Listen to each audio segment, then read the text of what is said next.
Allah Taala ayal zatının dеңгээлин ушунчалык деңгээлде көтөргөн.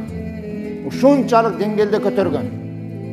Жаш мына мына жерде турмушка чыга эле кыздарыбыз жаш төрөлгөн, ким кыздуу боло турган болсо, ошол ата-энеге дейиш важип болот деди. Биздин менталитетте кыз төрөлсө, кыз болуп калды, уул болсо жакшы болот эле дейбиз. Жок. Кыз бул биздин дейиш эшигибиз болуп эсептелет. Ал эми ошол кызыбыз бойго жетип, биз турмушка узата турган болсок, ал кызыбыз исламдын 50%. Исламдын 50%. Эми ошол кызыбыз төрөй турган болсо, ошол эненин таманынын алдында бейиш. Мындан артык адам баласынын даражасын башка жака көтөрүү, же болбосо мындай даража берүү дүйнөнү 4 кыдыр издесе таба албайбыз. Бирок ошондой кадырлуу, назик, урматтуу, үйдүн куту болгон, ажары болгон аял заты кадырланбай калуусу бул биздин жүрөгүбүздү оорутат.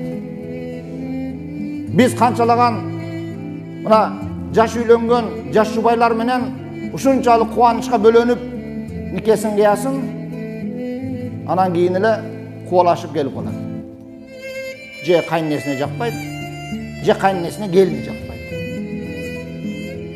Эгерде биздин жүрөгүбүздө ыйман боло турган болсо, ушуну эркектерге мен дайым айтам.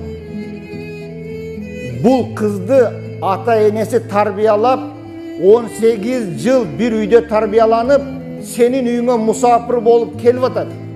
Сенин мойнуңдагы толук милдет ушул кызды бала кылып, бүлө кылып тарбиялап алыш, анча-мынча кемчилиги болсо аны толуктап, ошо өзүң каалагандай кылып алыш, бул сенин үйүңдүн милдети болду. Байкуш апасы төрөдү, атасы бакты, 18 жыл аны чоңойтуп бакты, ишке жараганда сенин колуңа алып келип берип атат. Жаман келин, жаман кыз бул дүйнөдө болбош керек. Жок.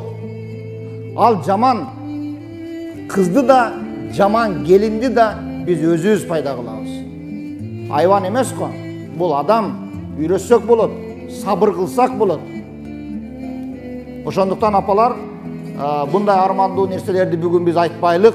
Себеби Алла Таала бизди ушунчалык кубанычтуу күнгө, берекелүү күнгө жеткизгендигине шүкүр кылып, мына ошондой балдарыбыз кемчилик боло турган болсо, кемчилиги толукталып бактылуу болуштугуна, мына бул жерде отурган апаларыбыз кайсыл кетирген кемчилиги, кайсыл айыбы үчүн булар ыйлаш керек. Булардын көзүнөн жаш агыш керек, бир гана ошол балдардын жакшылыгына сыймыктанып гана. Мен ошону ар бириңиздерден көргүм келет.